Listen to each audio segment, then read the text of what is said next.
खबर उपभोक्ता की, खबर आपकी। उपभोक्ता संबंधी ताजा खबरें हर शाम।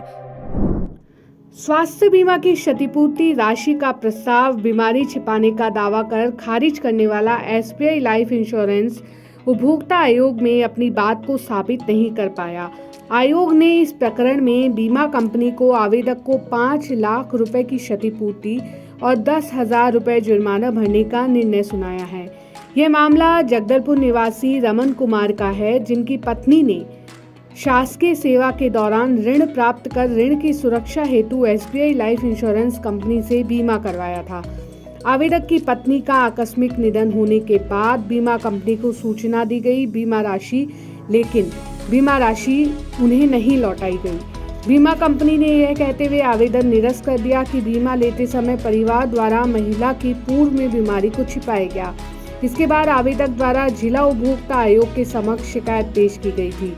याचिका पर जिला उपभोक्ता आयोग में सुनवाई में आयोग ने माना कि वर्तमान जीवन शैली में मधुमेह और उच्च रक्तचाप जैसी बीमारी के संबंध में जानकारी का खुलासा न करना क्षतिपूर्ति के दावे से वंचित नहीं कर सकता है।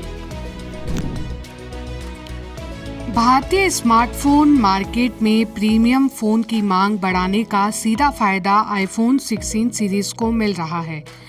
बाजार में प्रो मॉडल की मांग सबसे ज्यादा देखने को मिल रही है। ट्रेड एक्सपर्ट्स के मुताबिक पिछली अन्य सीरीज के मुकाबले देश में आईफोन 60 की प्रो और प्रो मैक्स सीरीज की अधिक मांग देखी जा रही है। इसकी वजह आकर्षक फाइनेंसिंग ऑफर और नए और एडवांस आईफोन का लोगों में बढ़ता रुझान है।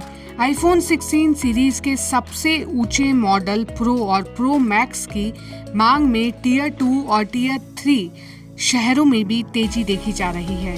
नई आईफोन 16 सीरीज में बड़ी display, innovative pro camera features, gaming के लिए अच्छे ग्राफिक्स और A18 प्रो चिप दी गई है। 6.9 इंच स्क्रीन वाले आईफोन 16 प्रो मैक्स मॉडल में कैमरा कंट्रोल दिया गया है, जिसकी वजह से वह तेजी से अनलॉक हो सकता है। नागौर उपभोक्ता आयोग ने फसल बीमा के 8 मामलों में अपना फैसला सुनाया है। आयोग ने माना कि फसल खराब होने के बावजूद बीमा कंपनियों ने पीड़ित किसानों को बीमित फसल का मुआवजा नहीं देकर सेवा में कमी, सेवा दोष और अनुचित व्यापार व्यवहार किया है।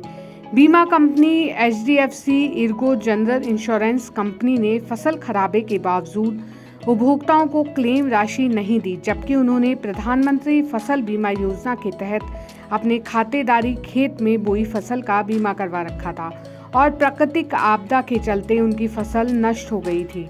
इसी तरह बीमा company Reliance general insurance company limited ने भी क्लेम राशि नहीं दी, तो उन्हें आयोग में जाना पड़ा।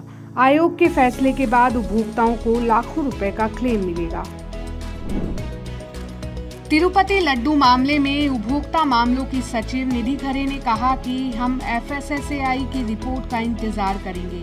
उन्होंने इस बात पर जोर दिया कि खाद्य सुरक्षा FSSAI के अधिकार क्षेत्र में आती है। उन्होंने कहा कि हम सभी को FSSAI की कार्यवाही का इंतजार करना चाहिए। इसके अलावा केंद्रीय स्वास्थ्य मंत्रालय ने तमिलनाडु की कंपनी को कारण बताओ नोटिस जारी किया है।